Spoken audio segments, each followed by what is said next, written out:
host, Scott Kerman, and I'm joined by my usual cohorts, the Professor, Russ Stevens, Uncle Joe McLaughlin, and he's JP's first son, Tim Hoey. Oh, we have another great show for you tonight. So, boys, let's get it started. Fellas, we got to start with the Patriots. It was cut down day today, and it's just good to see that all three of you guys made the cuts. You guys are part of the four-man roster here at the Grandstanders. I think Joe McLaughlin would love to be the Turk one year for the Patriots. He'd be the guy who knocks on the doors. Well, no one seems to have gotten cut. All the guys, everyone showed up at practice again today. I don't know. Now, I don't know if this is a good sign or a bad sign. I don't know what this indicates. Like a ton of the guys the Jets cut got picked up, and none of the guys the Patriots cut. One guy got picked up. What does that say? We have such little talent that nobody else around the league cares about our talent. When the lowly Jets have like all their cuts picked up, that means they're discarding a bunch of good players. That means they have better players than that. We've had good guys from the Jets before, like Woodhead and Lange, so. Russ, is that how it works? Not really, right? I don't know. I just look at the fact that, we cut all these players and we had one player picked up and the Jets had 7, which would suggest that we have a talent problem in this team. And I think the bottom line is we have a talent problem in this team, right? I think we all know we have a talent problem. Around the league, there weren't many people many guys picked up. Yeah, there's only 33 or 36. I know, but there's 32 teams. That's one to a team.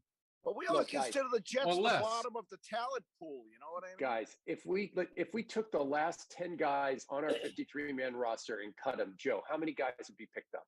Oh, obviously none of them, right? Two of the. But if you stop and think, 33 guys changed hands, 32 teams. If you take out the Jets, less than one per team changed. Yeah, I don't think I'm not sure it's a good thing that all these guys that we cut are still on the team now as practice squad. You'd like to see some new blood come in. I think it's guys. These guys are in the system. The NFL right now is all about systems, especially on the offense. They spend all these weeks in the mini camps and stuff. You can't just pick guys off the street. And think they're going to be ready for opening day. That just not how it works now. And there may be kind of a collusion deal now too, where you're not going to. The NFL teams say don't rate our players. You think that's true? Look, I mean, they weren't listening to the Jets then. It seemed like there was a lot more player turnover in the past. Maybe I'm wrong, but it seemed a lot more. You're right. There used to be a lot more. It seemed. But also, how does it factor in, Russ, that you have a 16 player practice squad now, and 6 of those guys can be veterans? Yeah, no, look, obviously, we're being a little extreme, but a lot has changed. This whole cut down day doesn't have the same meaning as it used to. You've got practice squad, you've got IR. They're basically, these teams are now hiding guys for the year, which isn't the worst thing. I've always wondered why. I always wondered why the NFL was so regimented about that. These are basically 70-man rosters now. Yeah, because the practice squad used to be like 8 guys, and it had to be rookies. It couldn't be anyone who'd been in the league for more than 1 year. It was pretty tough to put guys. Now James Ferentz has spent a 10-year career on the practice squad. But what kind of money are those guys making on the practice squad? They make good dough. Like now. $18,000 a week. Yeah, and some make more. Some are signed to different contracts. But Timmy, we see it's a game of attrition ultimately, and now you add a 17th, and it's going to go to an 18th game. We know you need a lot of extra players to get through the season. So it's a brutal season. It's an absolutely brutal season. It's a brutal sport, I mean, I heard some statistics today. Just the IR and the pup guys, 183 guys in the league are out already before they've even played a down. You know what? I'm going to digress for 1 second here about NFL players. I think the difference between them and us is, we all played sports growing up and everything. when I played football, there was that when I had really someone in my sights, and I had them lined up, I would have that slight hesitation before contact out of self-preservation because I knew it was going to hurt a lot, right? The difference between the NFL players and guys at that level, they do not slow down at all before contact. They No, they don't. They have something different in their brain that lacks self-preservation, and they hit full as hard as they can. Yeah. And you have to sacrifice your body in that sport. That's and it has to take a toll on. All right, well, let's talk about the roster, the 53-man roster. We'll start with the quarterback, no surprise, Jones, Hoyer. Hoyer to a $3 million guaranteed contract. Was there such a market for him? I don't understand that. And then the Zappy guy comes in. So no surprises there. The running backs, I'm doing this all from the top of my head, guys, just so you know. Harris, Stevenson, and Strong. He is strong. And then hopefully Ty Montgomery. Yep. Do we hear anything about IR for him? No. He year. just got an ankle sprain. So Yeah. He probably missed the first game. Looks like he's going to be a key guy on the team and play a key role. Would you agree? That's an opportunity for Stevenson, though, was to be a third down back in that first game. So no surprises there, right? I mean, J.J. Taylor, who's just a stiff, and Kevin Harris he's on the J.J. Taylor and Kevin Harris both made the practice squad. But you have a feeling that at some point during the season, Patriots are going to acquire a veteran running back. No, I don't think that at all. Why would they do it? They already have. No. They have two probably higher end running backs plus Montgomery plus a rookie. I don't see them acquiring anybody. And this kid they took in the draft can catch the ball out of the backfield pretty well. Look, Damian Harris is not capable of. Did Damian Harris, has he ever played a whole season? No, but that's why you have Ramondre Stevenson. Yeah. Look, if one of those guys gets injured, they may go try to find somebody. But like I don't see them. I think the running back is probably, I don't know, but you guys, running back's probably the strongest position on the team. That's the one. I would agree, Ross. That and safety, I'm the least worried about. Yeah. Belichick said it's a safety position. No, I would agree right now, but I mean, those guys get hurt, Russ. Sure, but I mean, but you got two guys on the practice squad. Yeah, we have two guys who can carry it for carry the load of it, and they got a couple of guys in the practice squad. That's the least of our concerns. Wide receiver. You like the core? Mediocre. I like the core if our offensive line can block and give Mac time to go through his progression. I think they're fine. They're not going to be the reason why we lose football games. A lot of 2s and 3s, right? Yeah, they're not the dream team, but they're serviceable. If like Ross says, he has the time to go through his progressions. Not the worst group we've had here, that's for sure. Mm-mm. Now, if you not the Rashay Caldwell years, right? 2006, that was the worst. If he had made that one catch, right? Yeah, wide open. No one between him and the goal line. Was that the AFC Championship game against the Colts? Yeah, he's dead. He died. I don't know how he died, but very sad. Offensive line. Last year, going into the season, a year ago today, we were talking about the offensive line being the strongest group in the Patriots, and they were not during the course of the season. Now, they were not. It looks like they're one of the weakest. How did it progress to that? They play as offensive lines play as a team together, and these guys just got to learn to play together. Right now, Trent Brown wants left tackle money, or he's not. Or he's going to take his ball and go home. Right tackle, you don't know. Is Isaiah Wynn going to show up? He hasn't played in even half the games he's been a Patriot for. I'm surprised he's here. I mean, don't we all just fully expect to see Isaiah Wynn on the sidelines for like at least 50% of the year? Or at least having a holding call on him. Well, it's a contract year for him. Remember, they didn't pick up the option on him. They told him, you better perform or you don't get paid. Yeah, but guys like him, Joe, he may have already figured he's made a good buck. Yeah, he doesn't have to work so hard. You do well down in Georgia, in the rural Georgia with that kind of money. Russ, were they throwing out trade rumors for Wynn to maybe inspire him? Was that their last Hail Mary? No, I think they would. I think they would love to trade that guy. He's got what, $10.8 million contract. I think that they could get anything back that if they saved his face, or if they felt like they were comfortable with the backups, I think they deal him in a heartbeat. I don't think Belichick likes that guy. He's not a favorite. But then why did they get rid of him? I mean, they could have done the same shit. I don't think they couldn't. They had to have someone dump the contract. He makes $11 million a year, for God's sakes. Tackles are rare, Scotty. They're hard to come by.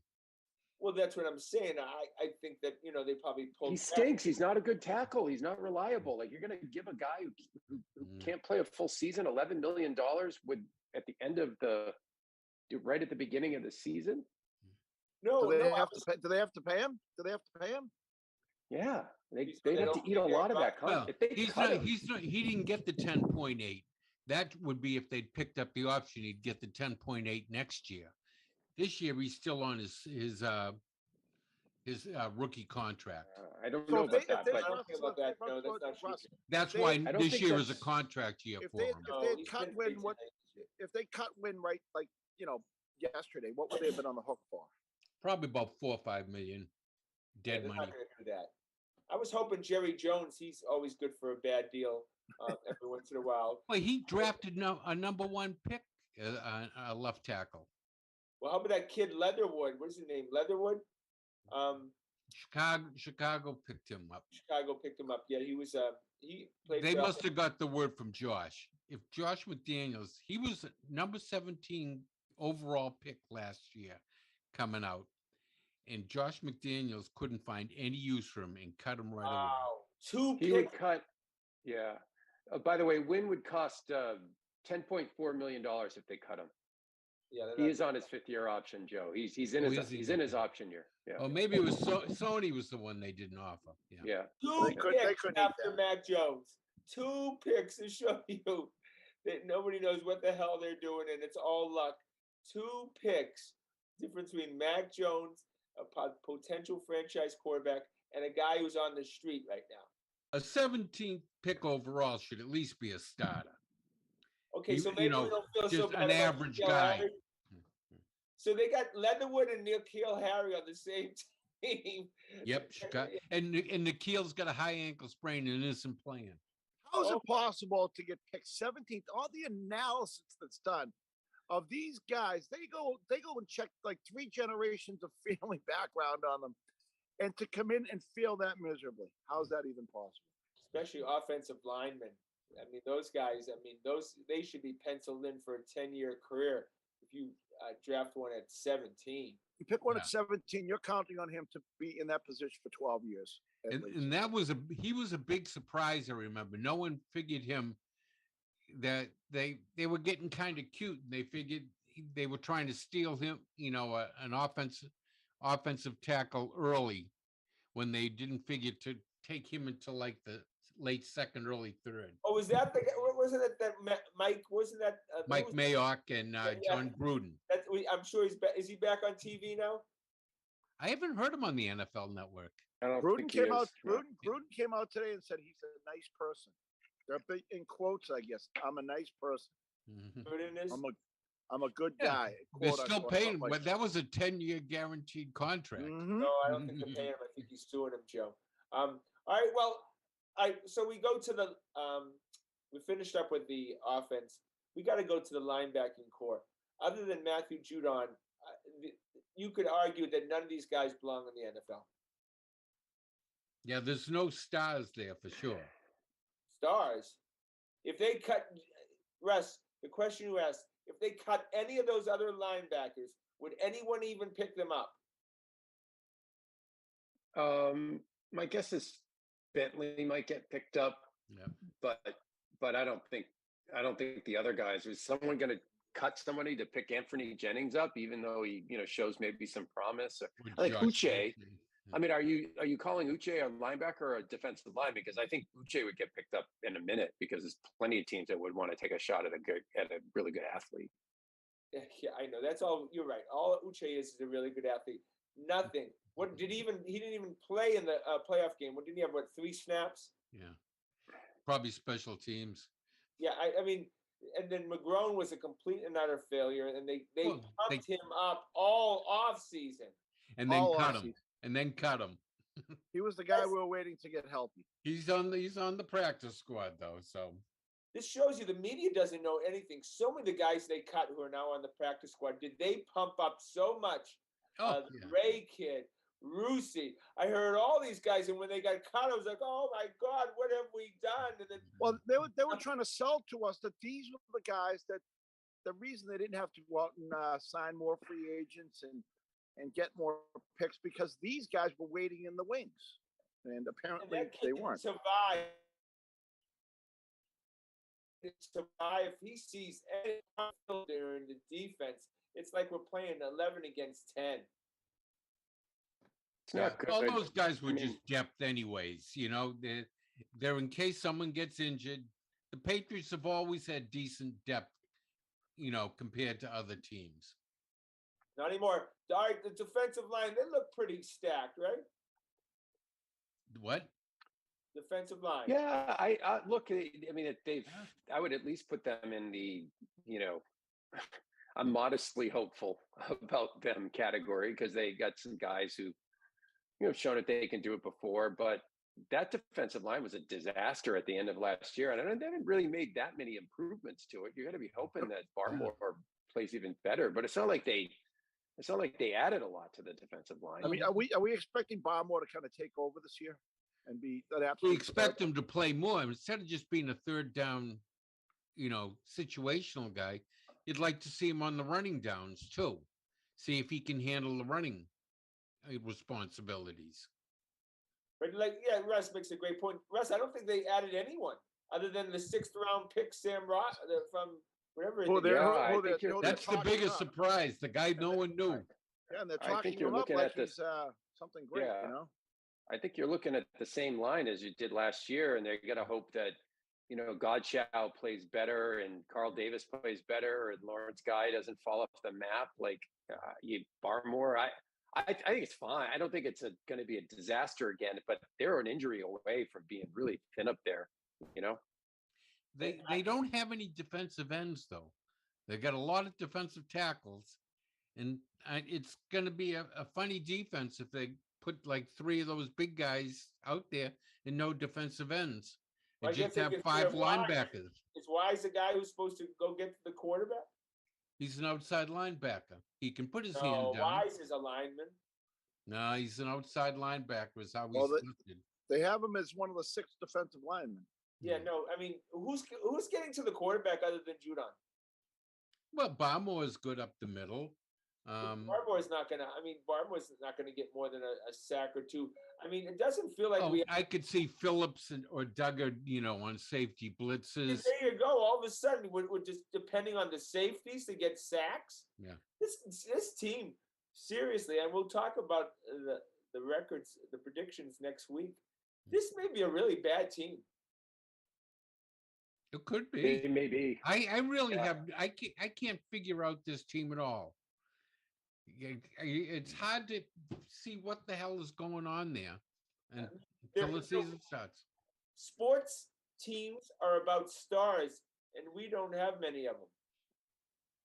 No, you know, they use the term blue chippers, you know, Scott and Joe, Mike Lombardi talks about blue chippers. Other people use them.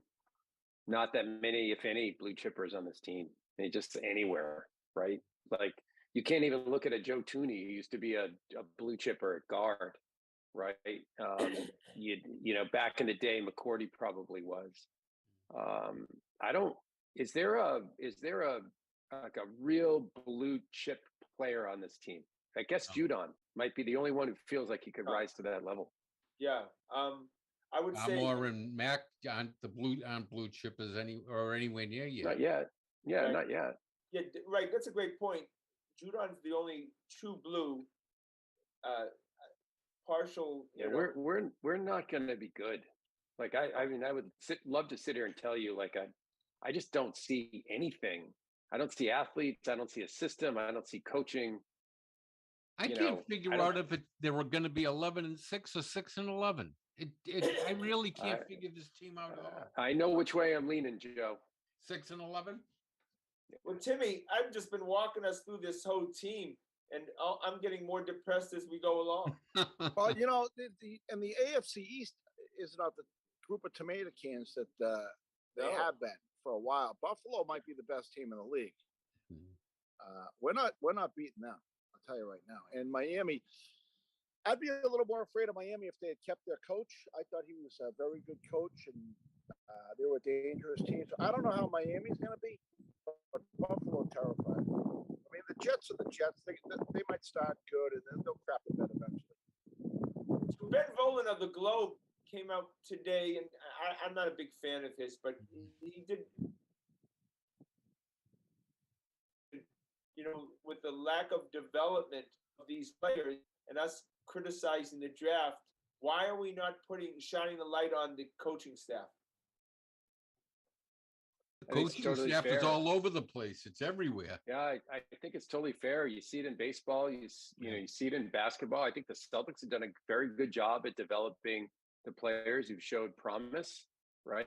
You look at Grant Williams, right? And you see here's a player the Celtics picked late and developed him into a rotation player in the NBA. I don't see a lot of that going on for the Patriots, right? Josh Uche is not like Ronnie Perkins, Anthony Jennings. You look at some of the defensive backs, Jawan Williams, and they don't seem to be particularly good at drafting them, and they don't seem particularly good at developing them either.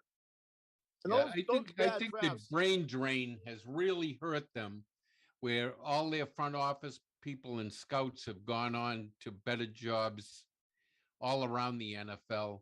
Their coaches have gone on to better jobs all around the NFL, especially in the last 3 years. They've had a tremendous drain, and they're basically starting out like almost like a rookie coach in his staff. Right.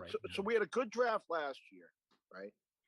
Yes. Not the year we're going into. Seems like it. Yeah, but the two before it were horrible. The 2 or 3 before that were terrible. And this is when you really, really pay the price. Those guys are supposed to be, at least 4 guys from those drafts should be in the starting lineups. That's right. We should have 12 or 13 guys on the field right now from those drafts. They don't have to be stars. They just got to be on the field contributing. My takeaway is that this franchise is no longer being managed well, right? Now, my meta takeaway is, we can talk about this later, I actually think 3 of our 4 franchises are not being managed well right now, which is really scary and sad. But I think this franchise is not being general managed from a GM perspective, president of football operations perspective. Does anyone think this franchise is being helmed the right way at this point? It does feel that we're starting to pay for all of our 20 years success right now. Yeah. It's caught up to us. And it's a great point. You're making me even more depressed when you mention 3 out of 4. It's true. And the Patriots are. We do have the Celtics. Yeah. We have the Celtics. Yeah, for sure. We always talk about who's the next team to win a championship down. It's Celtics or bust. That's it. When you really get down to it, does it come down to talent evaluation, being poor talent evaluators? Yes.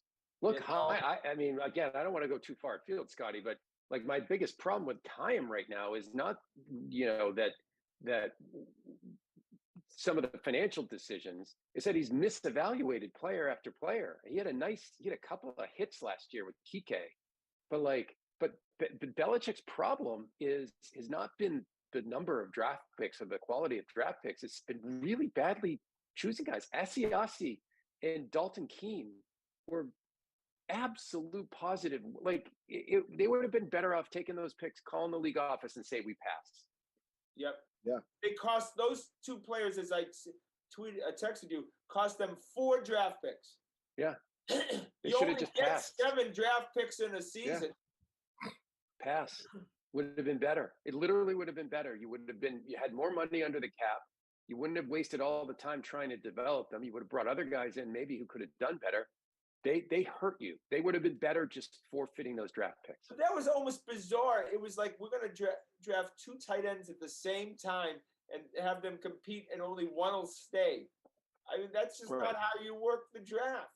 Well, no. Remember before they did that once before, and in the same draft they took Gronk and he shall not be named, and they both instantly said there wasn't even a tight end on the roster. But see, and Joe, that's all you need to know about this organization right now, because they knew enough then to take those 2 guys, right? They don't have. Well, they were both huge risks. Now. They were huge risks.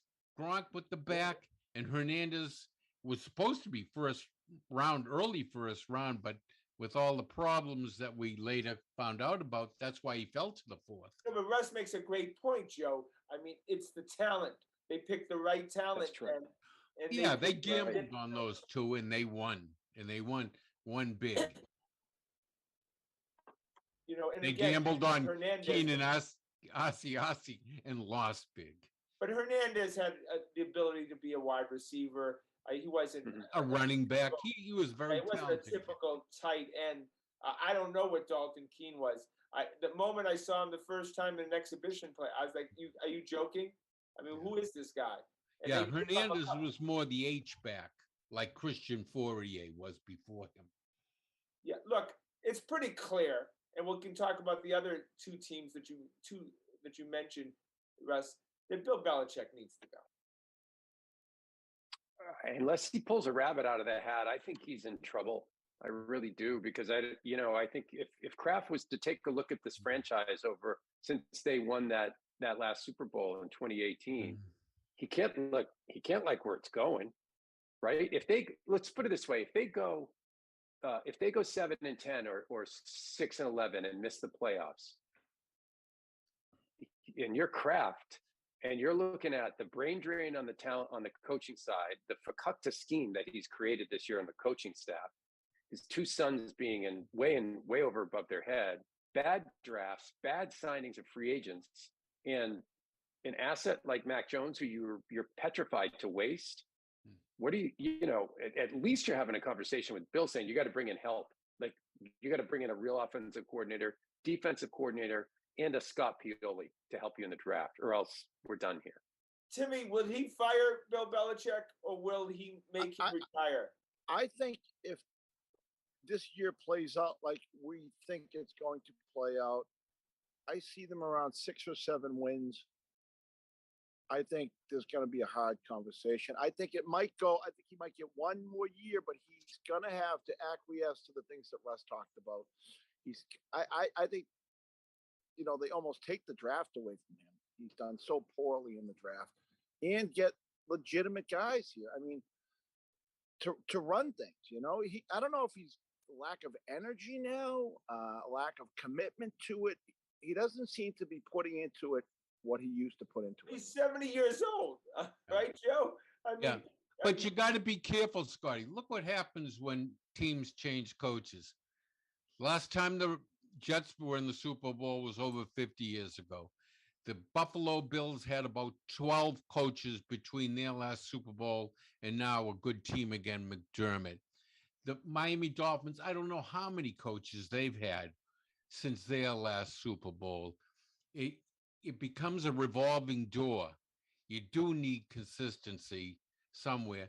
You got to allow him. I think you have to allow him to rebuild his staff, not just the coaches on the field. That's what we see.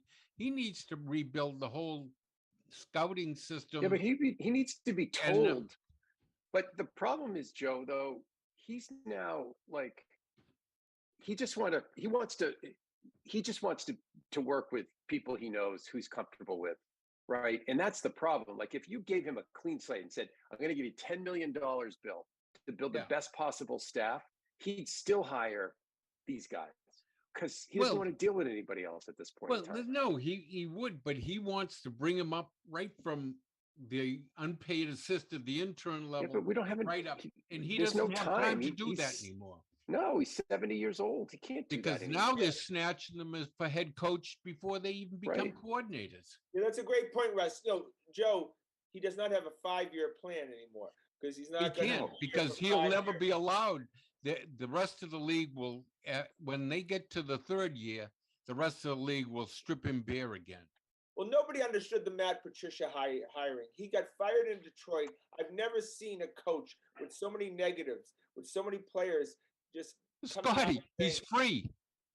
Right. Detroit's still paying him. Matt Patricia's terrible. And then he comes to the Patriots, and now we just keep on adding to his roles that dealing with players. Yeah, it's not. Look, whether the change in the scheme, we can have a long conversation about it. I think it's a bad idea to simplify and change the scheme and make it easier for Mac and other wide receivers to come in and do well. I don't have a problem with that. Problem is that they don't have anybody to coach up a change like this and to get everybody on the same page and make them feel great about it. You know, if you're going to do this, you got to bring in people and give the offensive line extra attention. You got to give Mac Jones extra attention, not less attention than they got last year. Yeah, they're missing a whole middle class of their coaching staff. Totally. They've got top guys and they've got interns. They got nothing in between. And that's the in between is the ones that do the coaching, the teaching of the technique and everything. But that class is missing. Right. Yeah. No, they don't. They should have. They've got a guy who was an offensive lineman recently, Billy Yates, who seems to be the assistant offensive line coach, but he's in over his head. So when Patricia is offensive coordinating or talking to Mac Jones, and you got your center David Andrews with the clipboard tablet, and with a tablet coaching guys, what is this? What are we doing here? And this is not the way that Bob Kraft has run his businesses. Well, Bob's making a big buck now because he's not paying anyone on that coaching staff. Yeah, Joe Judge is being paid by the Giants. Matt Patricia is being paid by Detroit, and the rest of them don't get chump change. But do we really think he can be possibly happy with this when he goes 6-11 and misses the playoffs this year, Joe? Well, he's not going to be happy. Jonathan and Dan and them are all happy. They're making money hand over fist. Yeah, Robert's a fan first. But Joe, hiring a mid-tier of position coaches in the NFL is the shortest money there is. What do you pay those guys? $200,000 a year? Oh yeah, I mean, with the money they save on Judge and Patricia alone, they could. All right, but that's a bunch of has-beens and never were and losers that are out there on the market. That that kind of guy. I mean, we were mocking Judge last year as a coach, and now he's ours. And Patricia too. That's a great point, Tim. Yeah. All right, we got to move off. We'll have our NFL Patriots preview show next week. We always look forward to that, and then we'll have our predictions. Sounds like it's going to be some big win totals for the Patriots right now. All right, we go to the Red Sox. Another disaster. Let's move to that. Scotty, but we went to a win. We went to a win, Scotty. That's all that matters. Yeah, that's right. When we were at the game, we pretty much their only win in the last month. You mentioned, we'll follow up on that point. Heim Bloom, Sam Kennedy mentioned the last few days that Heim Bloom and Cora's job was safe for the 23 season. Pretty remarkable that he had to say that. It just shows you that it's tenuous, Heim Bloom. Nobody's happy, and including the management. Now, what I wonder is, I just think of a movie and they're showing Heim Bloom's character. Is he hearing what's being said in this city about him right now? Is he secure enough to tune it out?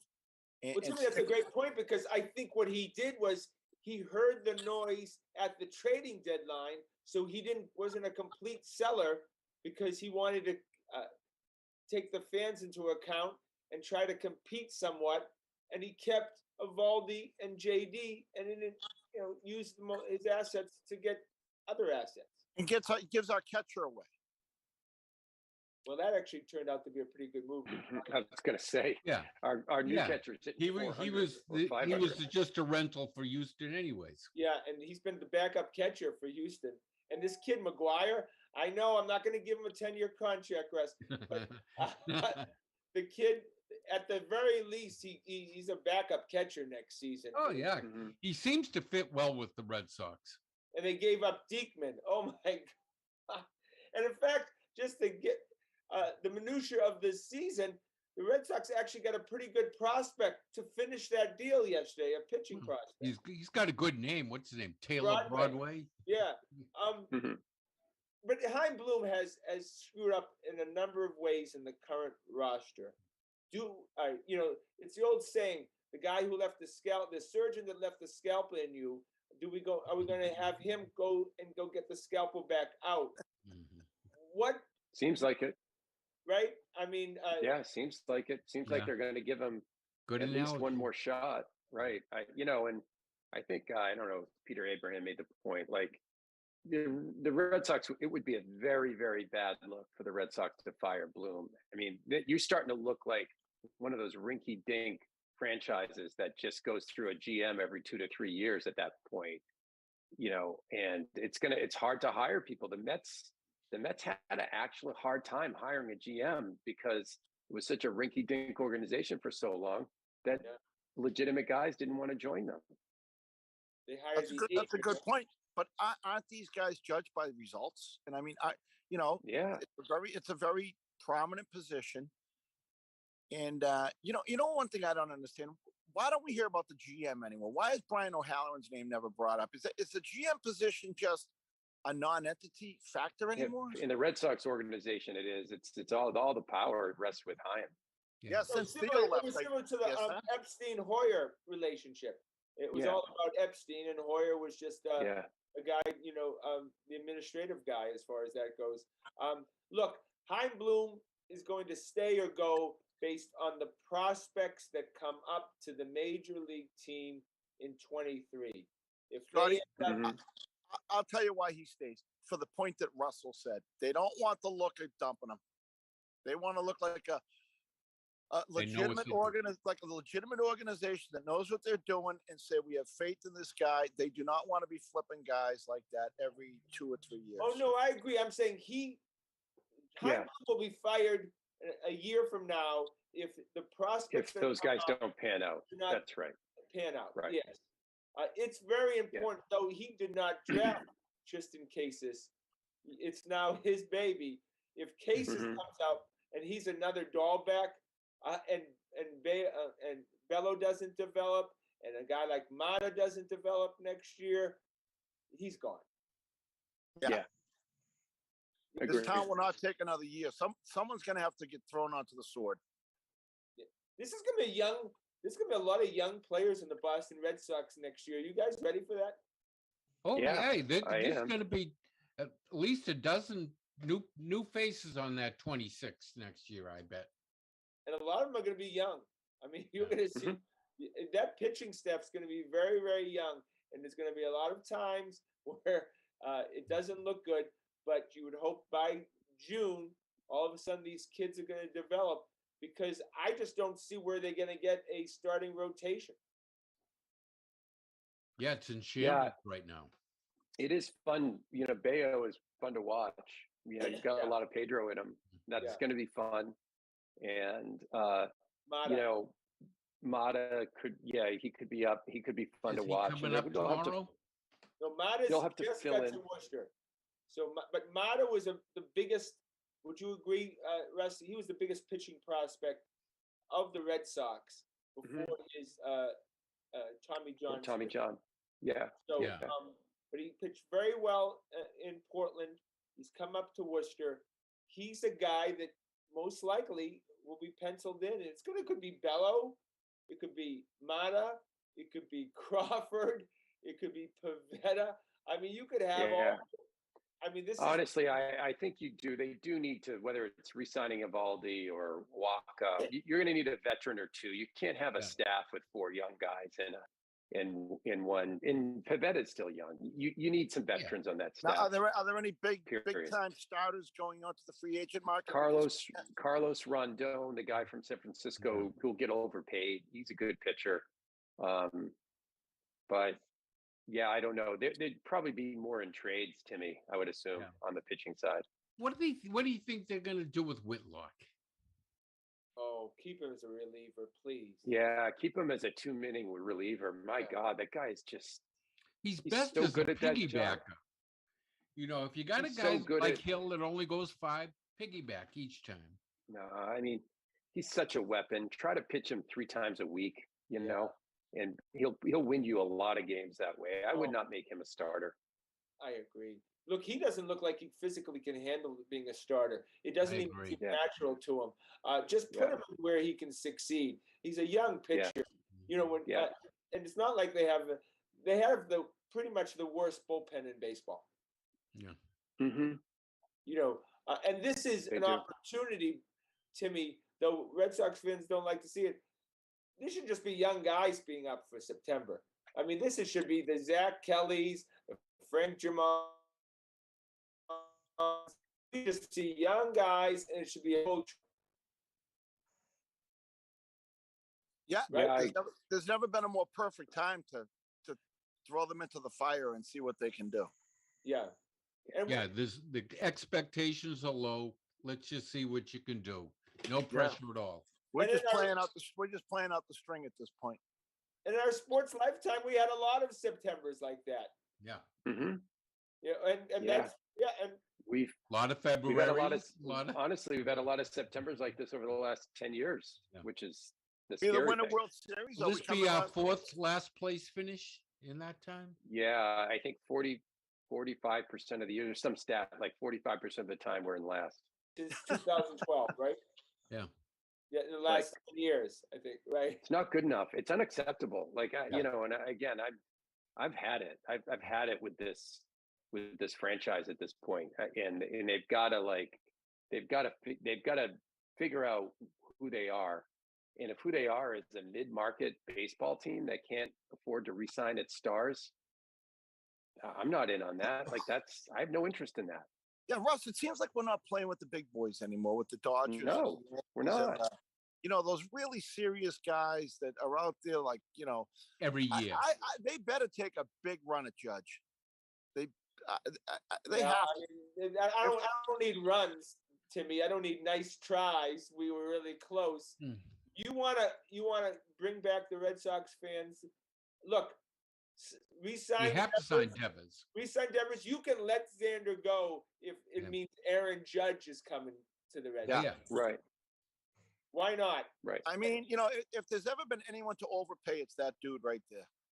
Can you imagine? Oh, he'd fill 2 huge holes for the Red Sox. Can you imagine to take Aaron Judge, the biggest star other than Derek Jeter in the last I don't know how many years in the Yankees? The Yankees take him and put him on the Red Sox. He's the biggest star in all 4 sports in New York City. How old is Judge right now? He's like, what, about 30? 28? Yeah, I think he's 28. So what's he going to get? 10 years, $500 million? Probably. But can you imagine what he'd be worth to the Red Sox? Oh, my God. They'd make that back in a year. Yeah. Look, the fact is the Red Sox have to compete now. He's 30, by the way. He's already 30. He's 30. Yeah. Yeah. But he can ask for 10 years, though. He can ask for probably 8 years, $50 million. Yeah. Yeah. 400 million. Would you do it? And the Yankees will have to top you. They have to. So drive it up. I would do it. I would do exactly that. I would not sign Xander, and I'd make a run at Judge. Yeah. That's what I would do with the Red Sox. Because just re-signing Xander and Rafael Devers just keeps you where you are now. Yeah. I would open it at $500 million for 8 years right now. I'd send him a letter with that in it. Well, look, you got to re-sign Devers. You have to. I mean, that's it. Because you can move Story over, and Arroyo can play second, or Kike can play second. Mm-hmm. Yeah, I mean, Judge changes everything, and he's the biggest star in Boston. Who do you think takes a run at him? Does LA got enough room to take a run at him? I don't think they would take a run at him. The Angels? It's not their kind of guy. They already got They're tons trying on to sell the team. So they already got Ohtani and Trout, and they can't. I mean, you could imagine the Cubs taking a run at him. Seattle, for sure. Yeah, Seattle. The Mets. Imagine the Mets taking a run at him. That'd be amazing. The Mets. They might give him $70 million. Yeah. Cohen's got plenty of dough too. He don't care about luxury taxes. That guy's gonna make some money this year. The Red Sox signing Aaron Judge would be one of the top 5 stories in the history of our sports lifetime. Would you agree? Yeah. I don't know about that. I like not really, a lot of champions. Stories that are non-winning. As a transaction, it would be a top 5 transaction. Can we play a little game here? What's it going to take for a team to get him? Just like Russ said, 8 years, $50 million per. I think you're selling him short. Oh, you think so? Well, he's already 30. I mean, he's already 30 years old, and he's got an injury history. There is going to be a limit to what teams will risk. Yeah, he's got a bad injury. It has to be. He's a good outfielder too. No, but it has to be a number the Yankees say no to, because I assume he would go back to the Yankees and say, "Can you match this?" Yeah, so something. Yeah, he's very much a New York guy. He likes being a Yankee. Yeah, so I think he would give them the right of last refusal. It may be a thing. Look, it's a competitive market. Would you go $60 million? No. For 8 years, $480 million. No. There's teams that field whole clubs on that kind of money. Yeah, that just. I'm sorry. Then you're just really running into. You've reset a market. It's just. Then it's just silly. Like he couldn't hit enough home runs, right? How many home runs would he hit in Fenway? How many home runs? I don't know, but you could go get 2 $30 million players who would outproduce one $60 million player. Trust me. But it wouldn't have the. But that's pizzazz. I know, but that's what that lasts 1 year, and if he pulls a hammy on May 15th and it's out for 6 weeks. And ends up with 27 home runs and 85 RBIs. It literally looks like the worst decision in the history of Major League Baseball. But Timmy and I was going to give that to Cam Newton. Well, what does John Henry? What does it cost? What does John Henry? What does it cost to run John Henry's yard every year? About probably $25 million. No, it's not a financial thing. Russ is making. Yeah, it's obviously they can spend to only. It's a business thing. Not John Henry can afford it, but you got to run the business right.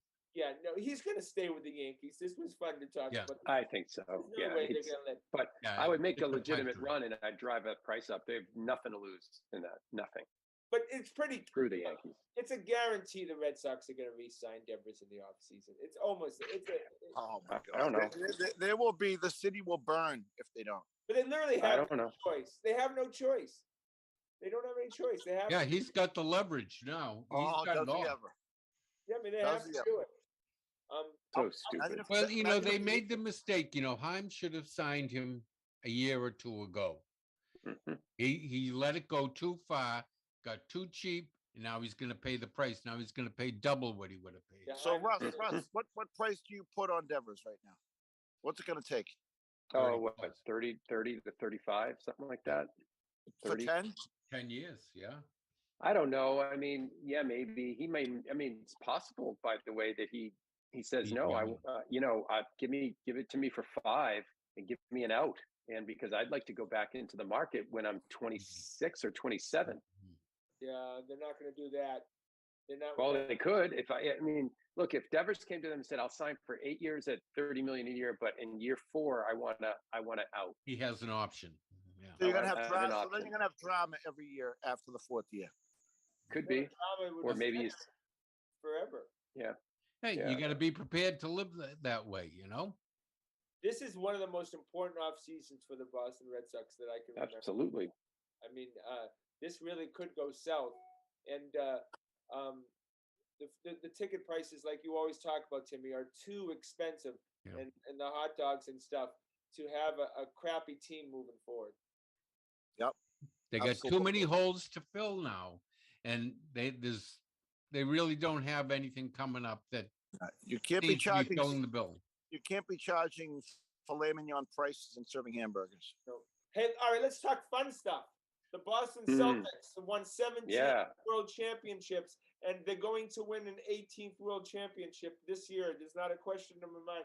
This is how the NBA works. It's like you got to go upstairs. And they're ready to go to that final They remind me of these remind me of the 80s and 90s teams. You know, the Detroits and the Bulls Chicago. and the, you know, just that way you had to take your Knicks and earn your way in. And when Max texted me that Gallinari got hurt, I had a sick pit in my stomach. We're talking about like what, the ninth guy on the team, and he'll be back in November. They oh say. my God, November. no, not Gallinari. You know what's nice though? That you know what's nice that we even recognize the name of the ninth guy, right? Right. Well, we're already in the mindset when you have the playoffs made such an indelible mark on us. We're still right there. Man, it was so intense. It was so incredible, that whole experience. That's why we're sports fans.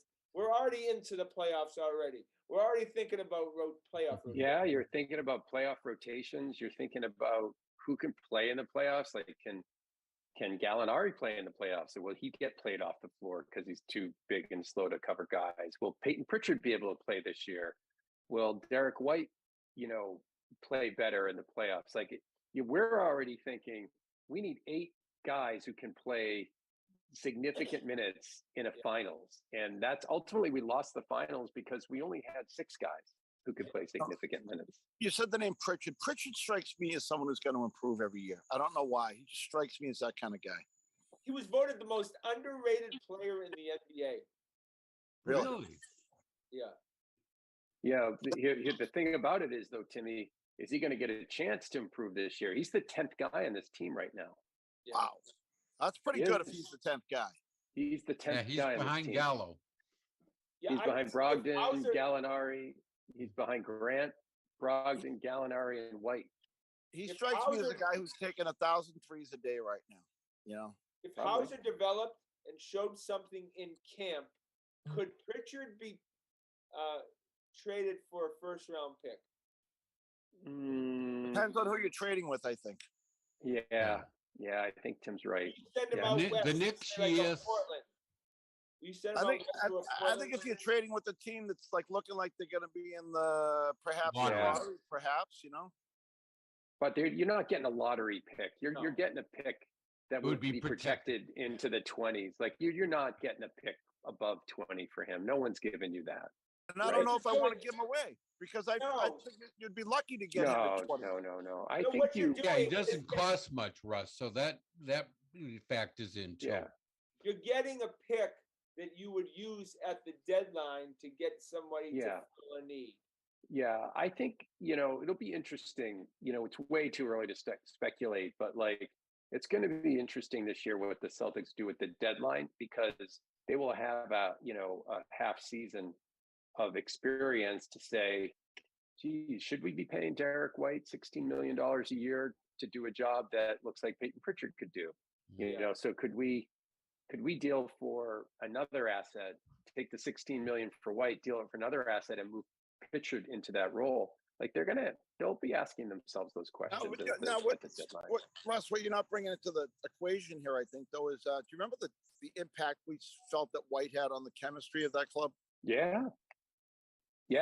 But if Brogdon takes White's role, right? If Brogdon's playing 25, 30 minutes a game, and if White is not hitting shots, right? Because he does need to hit shots. They could take a look and say, Brogdon's a nice to have, but we need another player. We need a wing or something if we feel like we're going to compete for the championship. I don't know. I think White should be valued more than just his shooting percentage. That everything changed when he showed up to the Celtics. Yeah, everything changed. Totally. And the analytics show him as borderline all-star. I don't go along with my eyes. I agree with you guys. By the way, I'm not calling for White. I'm just saying, if they get through the first 3-4 months of the season and White is sort of a nice contributor, but really not adding a lot night to night because Brogdon is, I mean, that's the kind of move that you'd have to, if you were Brad, you'd have to ask yourself.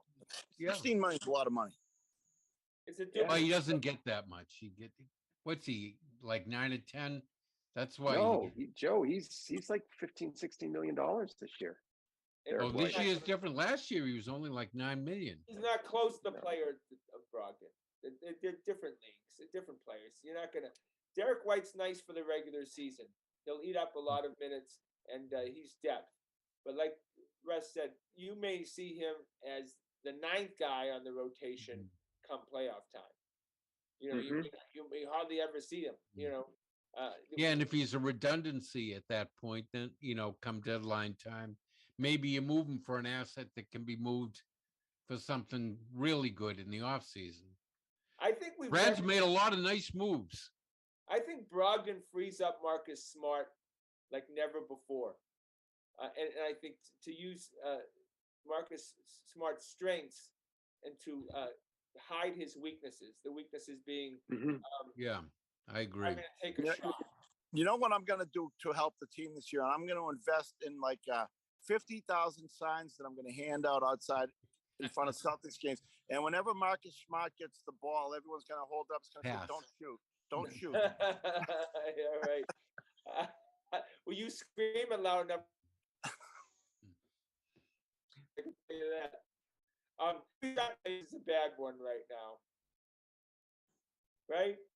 What's that, what's that, Scotty? I missed it. Every shot Marcus Smart takes. No, that's not true. Well, to be fair, a lot of he won't shoot unless it's the clock is running down. Then you're taking. I don't have time to do the stat. I'm not going to do the stat stuff now. But he was actually, there were spots that he took shots on the floor and in the clock that he was very good about it. And he spent. Remember, guys, now it's revisionist history because he had a couple of bad regressive moments. But remember, he spent like 3 or 4 months, and we were praising him for the restraint that he was showing, right? So it's like those 4 months happened, right? Now, did he go off the deep end of the playoffs? Yeah, but everyone else did too. Yeah. Well, my point is that he is that we want Marcus Smart to do all the other things, but I don't really want Marcus Smart shooting when you added. But Scotty, if the Celtics offense in that possession ended up with Marcus Smart having a wide open corner 3, you want him to take that. You have to take it. I don't know what we want Big L to take it. We want Grant to take it. Everyone has to take it. Right. Okay. Exactly. I don't want Marcus 5 minutes or under in the 4th quarter because that's what the defense wants him to do. I'm not arguing with you about that. I'm not arguing with you about taking shots in the first 5 minutes, the first 5 seconds of a shot clock or playing hero ball.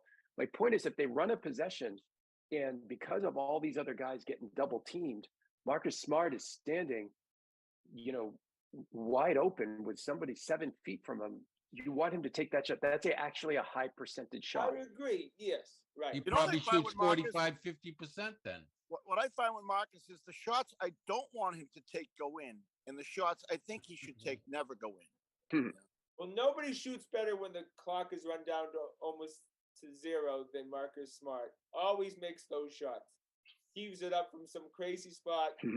Clock runs down. Every time I yell no, he hits the shot. Hopefully with Brogdon here, we won't be talking so much about Marcus Smart now.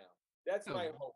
Is that someone will get a better shot in the offensive scheme before we have to go to that last second shot, alternative. He's another threat. When we talk about the Celtics, the last X amount of years, 80% of the talk is about Marcus Smart. Yeah. I mean, you know how I feel. I think I just think people have a bee in their bonnet about him, and he's just that guy. Every team has him, right? Every team has the guy who's a magnet for everyone else's ire, and there's other guys who just skate, right? Don't get me wrong. I love, as you guys know, I love Marcus Smart. I think he's an incredibly important part of this team. He's one of the greatest lightning rods in Boston sports that I've ever seen. No one can stop talking about him. Because Jason Tatum controls the ball 80% of the time. To me, it showed his value, though. When they talked about throwing Smart in with Brown for Kevin Durant, everybody said no way. Yeah, exactly. Exactly, Tim. You can Great see point. why Marcus stayed too. He's he goes to Charlotte. Nobody will know his name. He's here and everybody talks about him every second of the day. All right, we're gonna finish up with the Bruins. Look again. I just wanted to follow up with Russ's point on this is the third team, the third out of the fourth team that it all starts and ends with management. Cam Neely, Don Sweeney, they have failed this organization for many years, and yet they still have jobs. That place will be banged out every night. No, I know, That's right. I know. They're running out the same old gang again, and the same old results. Okay, but that's not the answer. See, that's what it is. That's not the answer to the question. The question is, how much longer will they be allowed to have control of a team? And we know with poor drafts, it costs you between 3 to 5 years. I think Sweeney, this is a do or die year. This is it. And maybe Neely too. They might be connected.